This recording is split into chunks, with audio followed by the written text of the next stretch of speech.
নমস্কার বন্ধুরা, আমি কমলিকা আর আপনারা দেখছেন আমার চ্যানেল চলার পথে উইথ কমলিকা। বর্ধমানের বিখ্যাত 108 শিব মন্দিরের কথা আমাদের সবারই জানা আছে, কিন্তু খোদ কলকাতার বুকেই আছে 111টি শিবলিঙ্গের মন্দির। এটা হয়তো অনেকেরই অজানা। আজ আপনাদের নিয়ে যাব সেই মন্দিরে। কলকাতার কাশীপুরে গঙ্গার ধারেই আছে এই সুন্দর মন্দিরটি। তাহলে চলুন প্রথমেই জানিয়ে রাখি কিভাবে আসবেন এই মন্দিরে। দমদম থেকে অটোতে চলে আসুন চিড়িয়া মোড়। ভাড়া পড়বে মাত্র 10 টাকা। চিড়িয়া মোড়ে অটো থেকে নেমে রাস্তাটা ক্রস করে উল্টো দিকে এলেই আবার অটো পেয়ে যাবেন সর্বমঙ্গলা মন্দির যাওয়ার জন্য। এখান থেকে অটো ধরতে পারেন কিংবা হেঁটেও আসতে পারেন। হেঁটে আসলে সময় লাগবে মিনিট 15। সর্বমঙ্গলা মন্দির থেকে একটু এগিয়ে এলেই দেখতে পাবেন এই সর্বমঙ্গলা ঘাট। এখানে সুন্দর একটি শিব মন্দিরও আছে। এখান থেকে বাঁ দিকে টার্ন নিয়ে মিনিট 5 হেঁটে গেলেই পৌঁছে যাবেন কাশীপুরের 111 শিব মন্দিরে। মন্দিরের বাইরে খুব একটা চাকচিক্য না থাকলেও মন্দিরটি ভিতর থেকে খুব সুন্দর। এই মন্দিরটি নর্মদেশ্বর শিব মন্দির নামেও পরিচিত। এই নাম হওয়ার একটি বিশেষ কারণ আছে। জানা যায় 1988 সালে এক সাধক মধ্যপ্রদেশের নর্মদা নদীর তীর থেকে এই 111টি শিবলিঙ্গ এনে এখানে প্রতিষ্ঠা করেন এবং পূজা শুরু করেন। তার কারণেই এই মন্দিরটির নাম হয় নর্মদেশ্বর শিব মন্দির।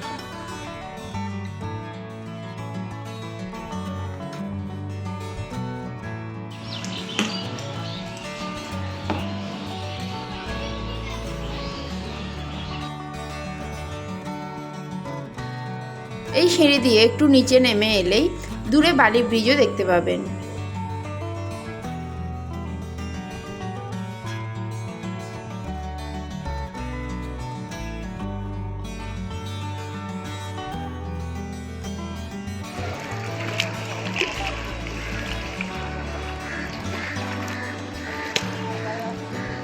এখন বিকেল 4টে মতো বাজে আর মন্দিরের গেট পুরোহিত মশাই এসে খুলে দিয়েছেন।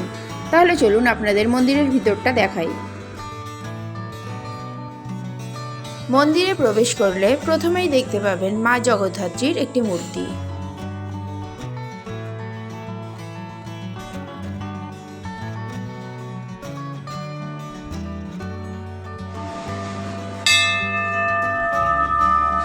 মা জগদ্ধাত্রীর মূর্তির ঠিক পাশেই আছে শিব পার্বতীর মূর্তি।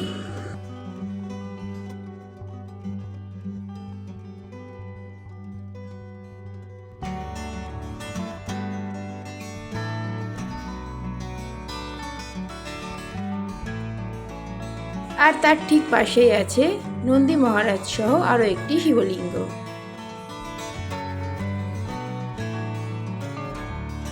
আর আছে ভগবান বিষ্ণুর এই কুর্ম অবতার। মন্দিরের ভিতরে খুব একটা কারুকার্য নেই। মন্দিরের চারপাশ লোহার গ্রিল দিয়ে ঘেরা, কিন্তু এখানে এসে গঙ্গার সৌন্দর্য দেখতে অসাধারণ লাগবে। এখানে 111টি শিবলিঙ্গকে 5টি রোতে সুন্দরভাবে সাজানো হয়েছে।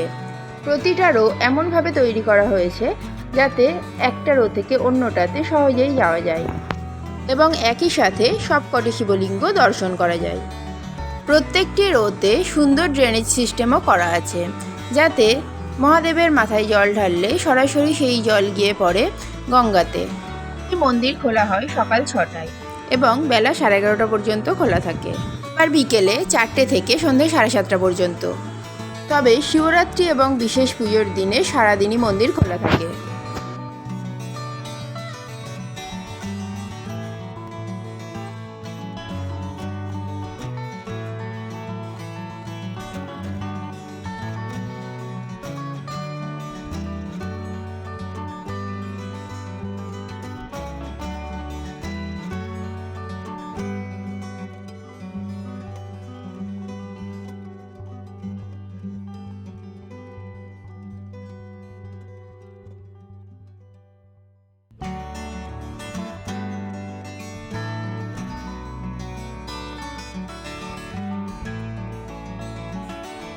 এই মন্দিরের ঠিক পাশেই আছে কাশীপুর ফেরিঘাট।